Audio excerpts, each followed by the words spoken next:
Hi, everyone. We're super excited to welcome you guys to our 5th webinar on GSV's Learning and Earning Report. If you haven't been able to check it out yet, we've included a link in the chat if you're interested.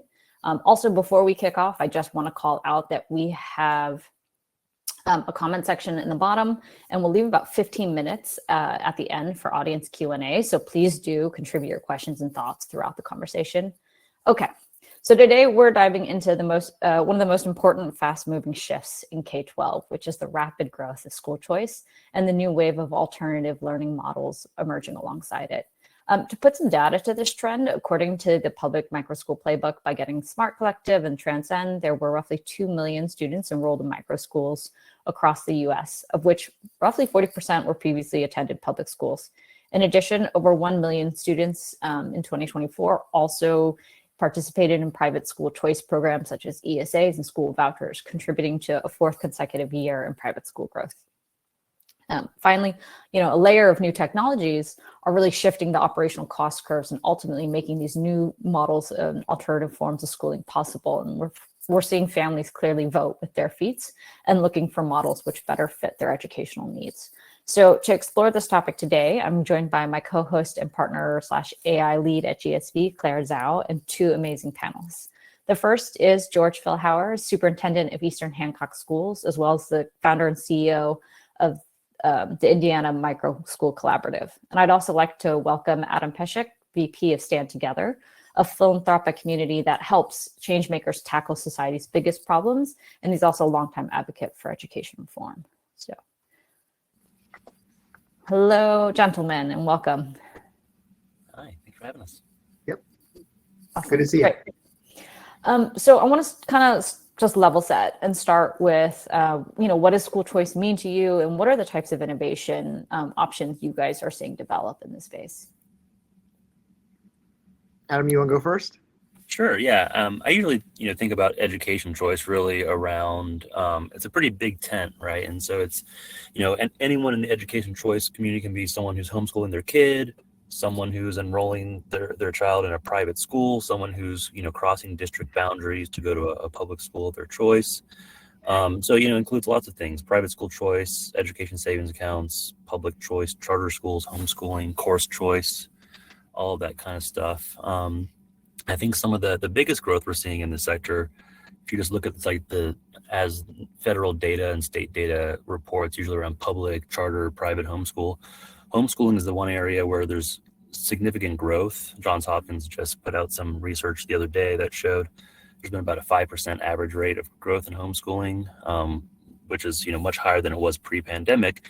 And I think, that's more of a limitation in how we define some of these models, because I think the growth in homeschooling is usually people who might be registered as homeschooling, but they're going to, a micro school or a co-op or a hybrid homeschool, which by the outside might look like a private school, but is actually maybe they're only meeting 2 or 3 days a week, that sort of thing. And so I think some of the biggest growth we're seeing just numerically is probably in some of that kind of blurring the line between home, private, education right now.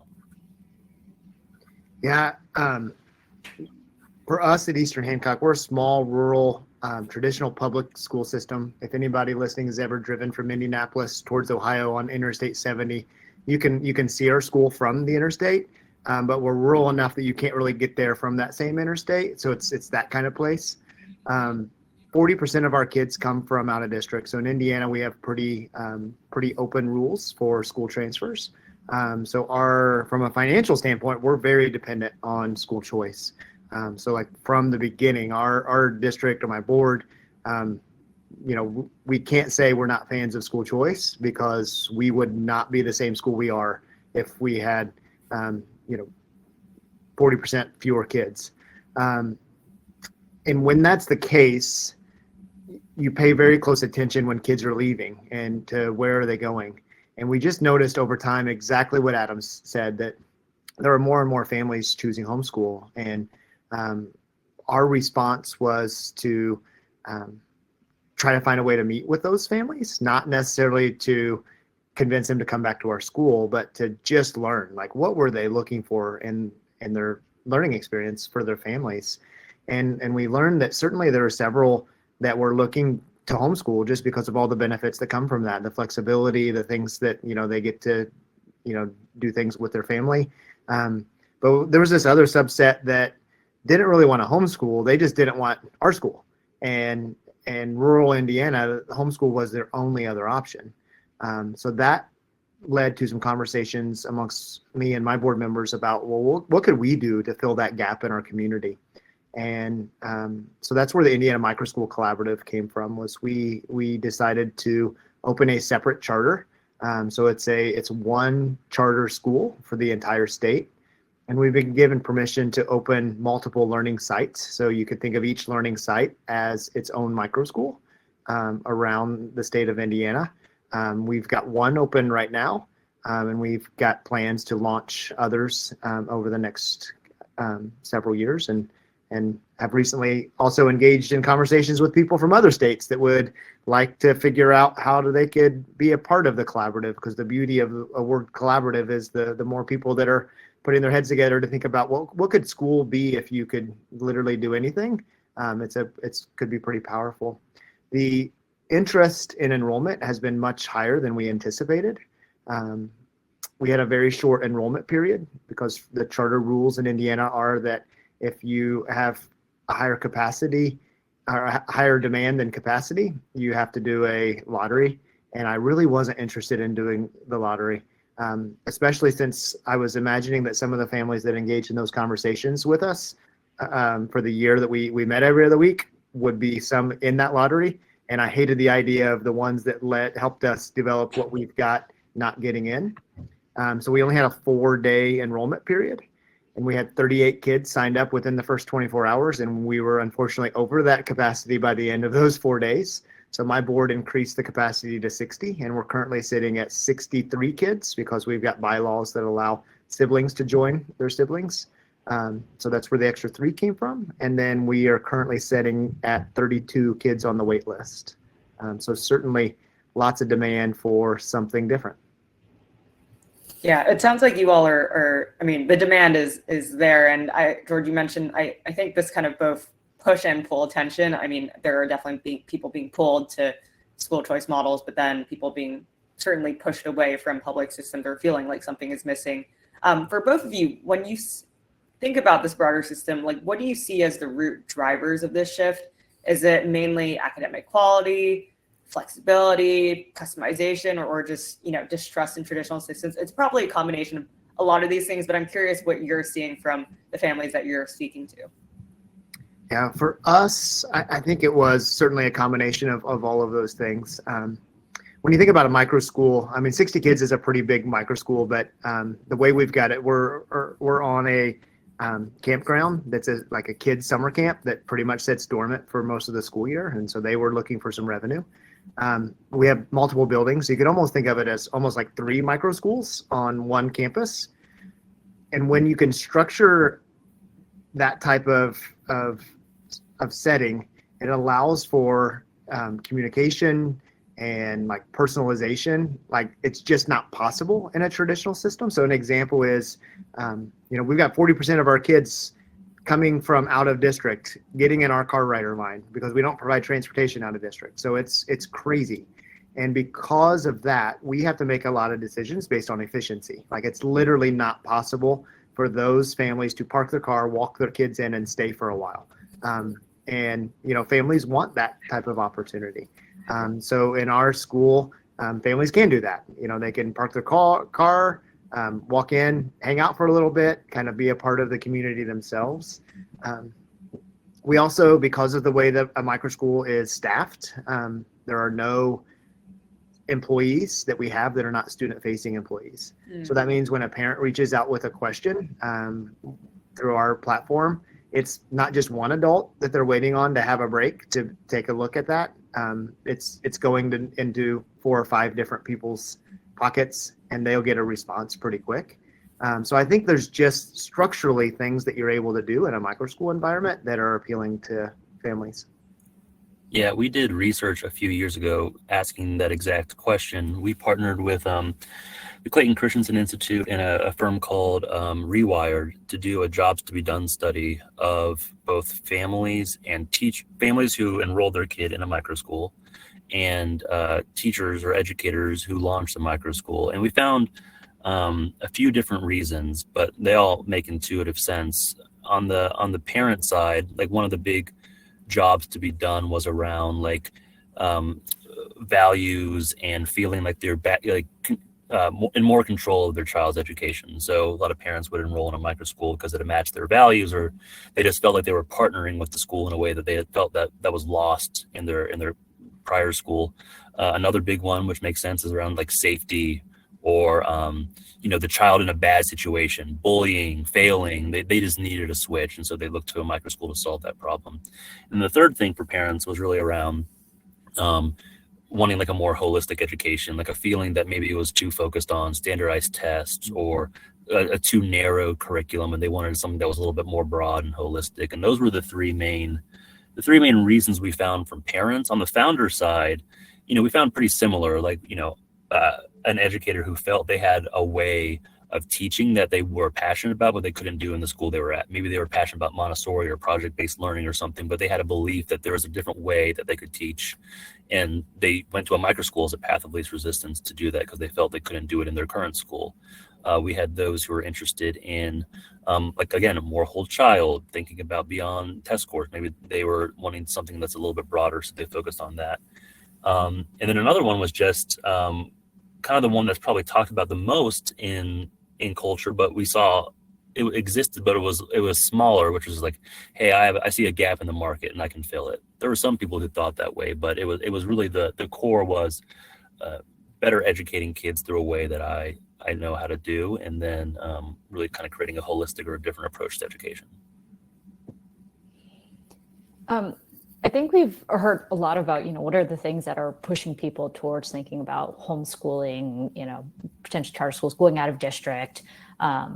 Stuart, I'm curious, did you face any pushback from the board or the community around, or what were their concerns around, potentially offering a school choice, or whether or not they should send their child or select this option?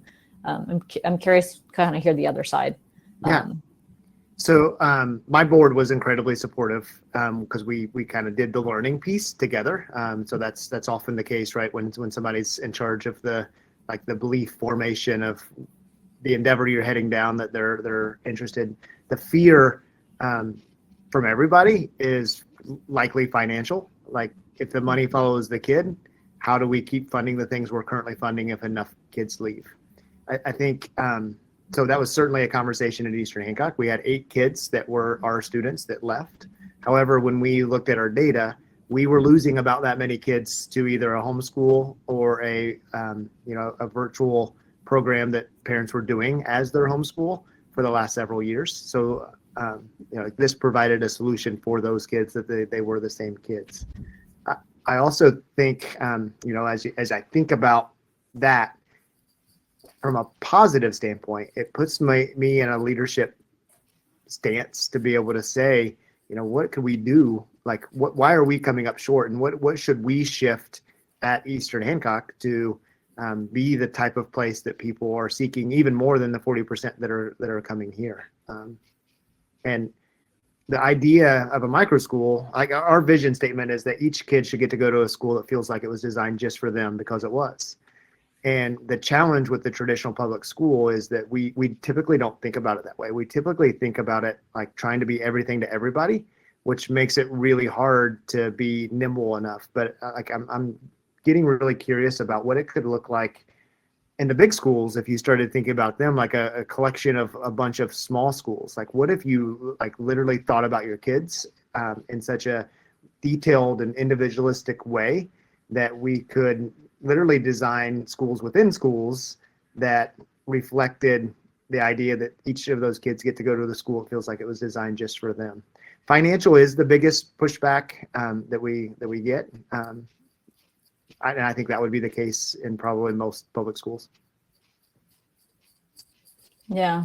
Adam, from terms of your research, did you find kind of similar things or concerns about parents or teachers Yeah, I mean, I think finances are always, money is always going to be one of the biggest things. I think there's also just a sense, a lot of the way we've thought about education for 100 years is like there's one best way of doing things. And if someone does something different, that's going to come at the expense of someone else, either the child participating on it or, the person who's not participating in it. So I think there's some cultural things you have to overcome too, and I think those challenges, I mean, the superintendent can speak about from the public side of things, but I think a lot of the big challenges are trying to get this approach to work in systems that were designed specifically for something else. And you just have to have new ways of thinking about it and new policies, procedures, contracts. On the private side, a lot of it is, these sorts of schools were never envisioned by anyone who created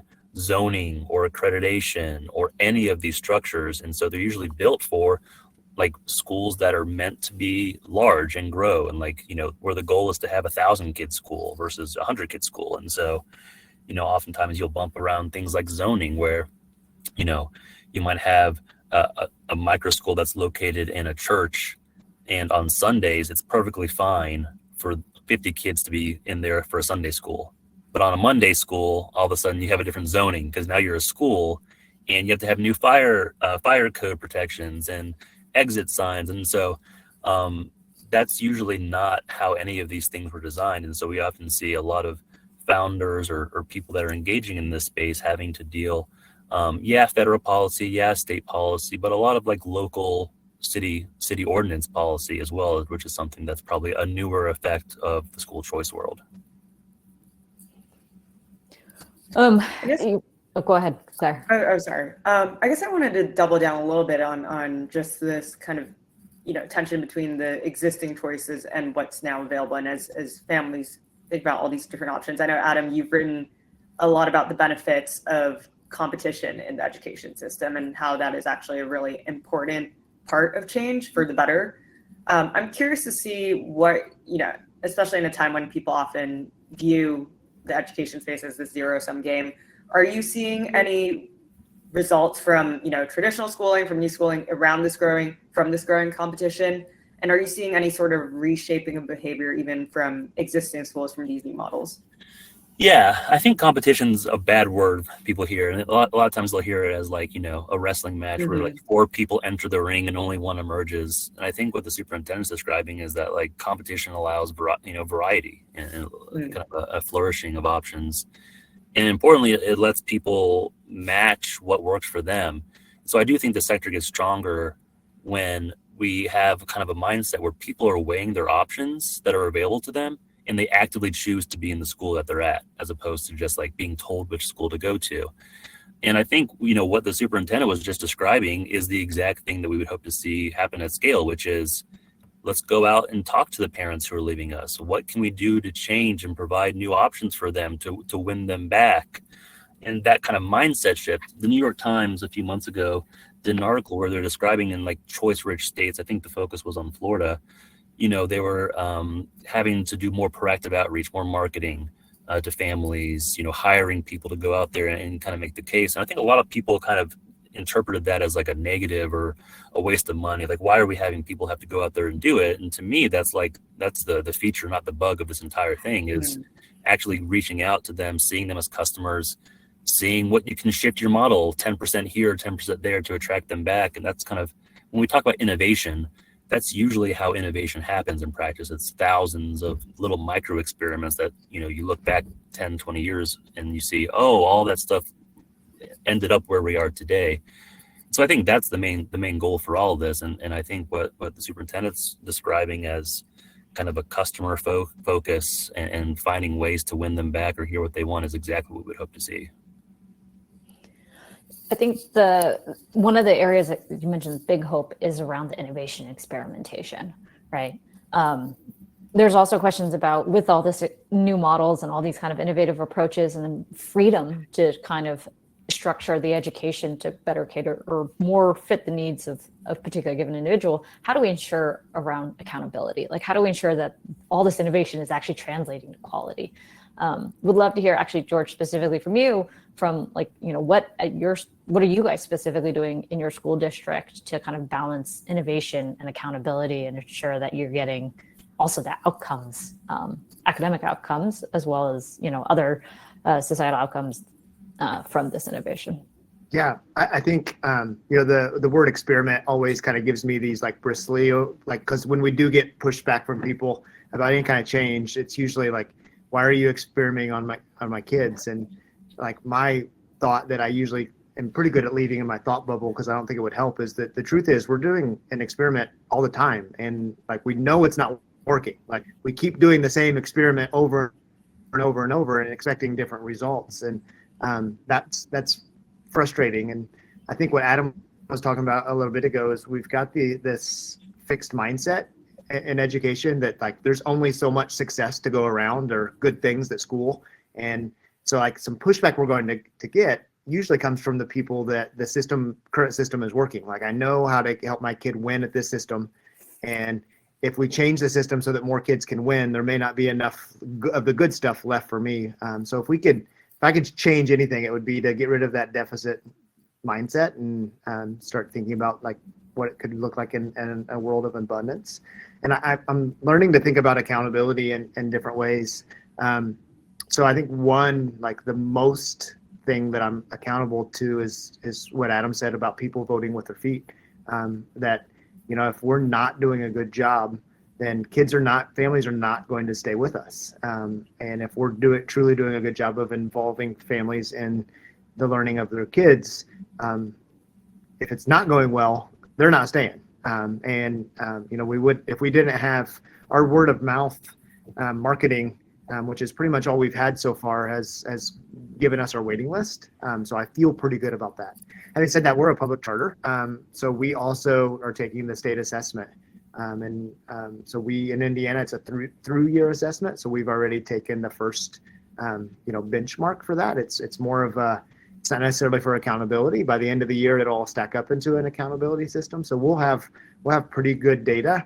Not as good this year because we don't have enough kids for an N just yet. But we'll have pretty good data over time to figure out like what's working and what's not, just based on that. However, having said that, my biggest accountability measure is, are the people we're serving happy with the service that we're providing? And that's kids and their families. I guess even zooming out a little bit from that, on just measuring success, as you all think about just I'm sure this question comes up a lot, is, now many schools are allowed to be launched with leaner operations. Does this mean that, yes, it's exciting because we lower the barrier to improve innovation, but it also means that there's a potential risk of, what one might consider lower quality schools? And so I guess on a market level, are you seeing any measures of success? Or is there any, I think even from a policy front, Adam, are you seeing any what are you seeing on the policy front to, I guess, regulate the market and make sure that this isn't just, a free for all such that anyone can do anything with these ESA dollars or the school choice? Yeah, I mean, ESAs are designed as, a use restricted kind of a spending account. And within that, there's like, I usually define it as like three broad buckets. There's like the obviously allowable things that most reasonable people should say should be allowed: tuition, tutoring, therapies for students with disabilities, whatever. There's the obvious disallowed things. We don't want people, using this to go to the liquor store or to, buy things that clearly shouldn't be part of this. And then there's a big kind of middle ground gray area where it's probably contextual. It probably depends on the student. It depends on a number of things. I remember one of the early debates when ESAs had passed in Florida for students with disabilities. Parents were buying like these almost like strawberry picker type things, and they were like, what is this for? What does this even mean? And it was like basically for students who had some level of disability and had like tactile problems, they were using them. And it's like, would you ever approve that in a school program? And it's like, probably not, but then you can build the use case and kind of understand what it's for. And we've seen that time and time again. Like some technology might be good, if you have a child who has difficulty speaking, a tablet might be a very justifiable use, and so there's just a number of things that are difficult, particularly as we go from school choice to true like education choice, which is like not even necessarily school based. But usually, when you think about kind of accountability, I usually break it into like the health and safety of the child accountability, financial accountability, and then like academic accountability. I think health and safety for sure, prioritized number one, like we should be doing that. Financial would come second, like let's make sure that these are being used the way they should be used with like flexibility, like I just described. And then the academic one is it just becomes difficult because ultimately the question is like accountable to whom and for what. And I think what the superintendent just mentioned around, accountable to parents, if you look at some of the reasons why I said people were moving to micro schools, their use case might be different. Like some of them are literally leaving because they don't like the accountability system and what that brings in the public school system, and they're trying to flee it. And so for us to be like, thanks for leaving, we're going to layer on this thing and take it with you. It's like, well, that defeats the whole purpose. And so, or like a kid who's getting bullied or suicidal, like maybe a very great accountability thing for them is like, hey, they found friends, they're excited about going to school. And so it gets so complex to be able to name like a one size fits all. And so I think we need to have markets in accountability in the same way that we have markets for education options. Like you might, evaluate a Montessori school. You might and should evaluate a Montessori school different than a classical school or a STEM focused school. And I think the accountability should stem from the purpose of the school. And the more that we can have people making intentional decisions about schools and where they go based on the purpose and design of that school, then the accountability, I think, should stem from that. Yeah, that makes a lot of sense in terms of it has to be a whole kind of systematic rehaul, right? Like you have to rethink not just the school delivery model itself, but everything that goes around it in turn ensuring that like you actually are providing like true choice for parents and students. So I think that makes a lot of sense. If we kind of like dig further into that ecosystem and where potentially some other opportunities lie, we had an interesting conversation, I believe last week or something, with around ESAs. And in there, one of our speakers, John Danner, who's also creating a micro school, kind of found that one of the big opportunities he thought for EdTech builders going forward was to start servicing and providing various different solutions for the school choice sector. Would you guys agree with this? Like, do you think there's room and need for further innovation and people building solutions specifically for the school choice space? I think so. I wouldn't anchor to any specific funding stream. So I'm hesitant to say people should start building stuff for ESAs, but I think people should start building stuff for direct to consumer, which I do think we're going to start seeing a lot more of, where it's, right now, a lot of the education is business to business, and this is going to go much more B2C, I think, over time, with ESAs, with tax credits, with just the fact that like people are waiting longer to have kids and they're having fewer kids. So that would conceivably mean they have more disposable income and they're more established in their life. Like, so whether it's their own money, ESA dollars, tax credits, or whatever, I just do think that there's going to be a large growth in both kind of unbundled direct to consumer education options, whether those are in school, out of school. I do think that's going to grow. So I think this part from the EdTech space is exciting to me because my experience has been with a lot of companies that sell stuff to schools aren't really looking to be too innovative, because the challenge is that most school spaces are not looking to make large dollar purchases for something that shifts what the instructional practice looks like on a day-to-day basis. They're looking to figure out how to make the current job easier.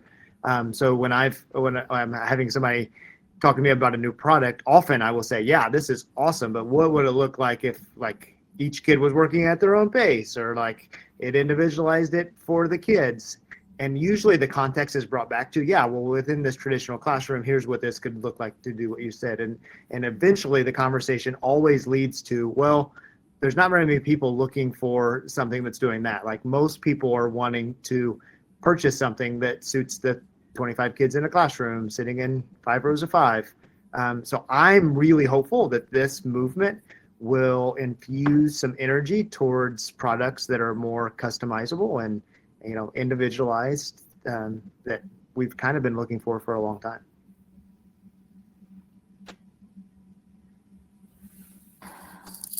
Awesome. I also want to just remind everybody, please feel free to continue adding your questions into the chat.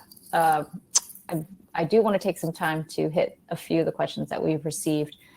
Maybe the first one is, George, maybe there was a question around what's really the impact on school choice for rural students. And given, you mentioned Eastern Hancock really focused as a rural school district, you can kind of expand on that. Yeah. So what's been the impact? That's the question? For rural students. Yeah, well, we've been in school only since August. So I don't know that we have any, here's your data to show that what the impact has been. But we've got 63 kids enrolled.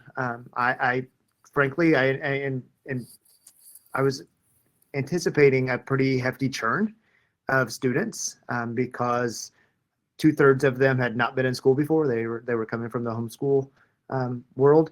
And we've lost 3 students total. One was because she was driving an hour to get to school every day, and that's just not sustainable for a teenager to be in a car that long. And the other was a family that moved away. So I think all indicators, there's lots of things that we are improving on and getting better at every day. But what we're learning is that when you make your decisions based on what families and kids are looking for, and then open those lines of communication up and continue to leave them open, that even when there are bumps in the road, that people, when they see themselves as part of the thing that you're building, that it really is possible to build a space where kids love going to school and teachers love to be there. We built this mostly because of families, but we literally, in my office 30 minutes ago, we're having a conversation about the difference that this is making for the people that are working in the place too, that they're just incredibly happy. And when you see that, it feels contagious, and you might. So then my goal is to try to figure out, how do I make that the case everywhere? So in terms of the impact, we don't have anything measurable other than, the initial survey data, which was all really good.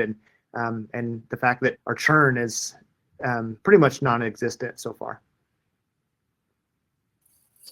That's, I think, very inspiring. One of the things that you also mentioned there is kind of the desire for teachers. And it's an area we didn't actually get to touch on a little bit, which, why, how are you seeing teachers respond to the school choice options, and what is attractive for them? Yeah, so the founding teacher at our first school is special education teacher named Aaron. And my background is I was a special ed teacher. And it feels like disproportionately, when you look at educators that are wanting to start a new school, there's a lot of special ed teachers that are interested in that. And she's kind of, I don't know, you might think of her as like a caged bird that was just waiting for somebody. It's very, very much like what the data said, that, just let me do, I know I could do this if you just give me permission to do whatever I wanted. So it has been just so inspiring to watch her lead, and then watch her use her, we've talked for a long time about her leadership skills, and she did not want to be a principal, but we've kind of found this niche for her where she gets to continue to be a teacher, but also gets to lead. Something I've also been thinking a lot about is that, when teaching was invented, however long ago as is, we took 2 jobs, like teaching and childcare, and we mushed them into the same job. And unfortunately, over time, that's caused us to deprofessionalize the profession. So like the job of causing learning and recognizing learning, it's a skill. And we've unfortunately put ourselves in a situation where it's become easy to devalue that, because the childcare stuff gets in the way of the professional part. And it's been really fun to think about staffing in a new way so that we can start to pull those things apart. And then, a parent who's got, child number 1 was easy to teach. Child number 2 had some learning challenges. And so when a parent reaches out and really truly needs those supports, to be able to put the professional in a position where they can sit right next to the parent and kind of explain, like, hey, here's why this challenge, is happening. Here's where the holes are, and let's figure out how to work together. and it's been really, really cool. So I think, I don't know, that, to me, that's almost, obviously we want to build schools that kids love, but if we don't think about the profession of teaching in different ways over the next several years, we're going to be in a lot of trouble. It's a profound call out in terms of, I think, what is the role of the teacher and how it's going to continuously adapt, particularly as AI enters into the classroom more and more. Cool. In terms of, Adam, I think you mentioned, you wouldn't anchor to any one particular given funding source, but there is a question for curriculum companies. How should they best think about making use of ESA and other choice options and funding sources? Yeah, I mean, I think,